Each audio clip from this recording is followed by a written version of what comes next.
ciwaanku maanta waxa weeyaan waa salaama naas dheer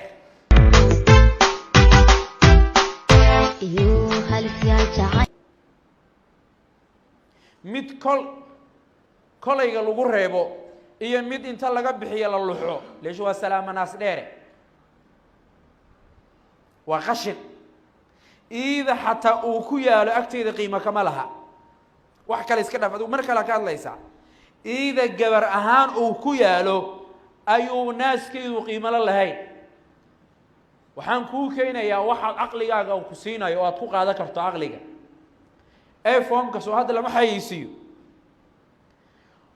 iPhone-ka carwooyinka lagu gado markaa tagto muraayada mobilada la geliyo iPhone-ku kuma jiro laba meelood baa meel laga dhigaa qasnada hoos taalo inuu ku jiro iyo inuu store-ka qayb kale oo carwada dhexdeeda oo qufulan oo amnigeedu uu adag yahay inuu ku jiro iyo in lagu yiraahdo fadhiiso xarun kale oo naga fogeyn baa lagaaga dalbaya maxaa inta loo sameeyay waa telefoon qaaliya 2000 ama $1800 buu joogaa adiga gabar yahay muslimada ee aan adeerka ku ahay waxa soo dhan waxa ka qaalisan jirkaaga qayb kamida mesela halka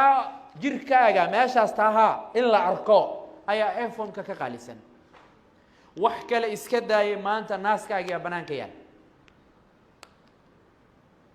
markaasaad wiil ajnabiga inta tiri camera igu qabo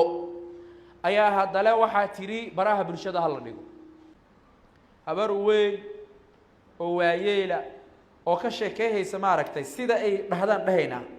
maxay cibaarada isticmaalsho waxaan ahayn hadaan isticmaalna dimbi inagu naqanay baraha bulshada inta soo fadhiisatay leedahay sidee la isku dhuuqa ya laakiin maxaan ku faraxsanahay bulshada wax ay haya ku jiro oo dhahayo maxishooto way dhimatay bal waxay umada horteeda la imaanaysa fiiri waa ku faraxsanahay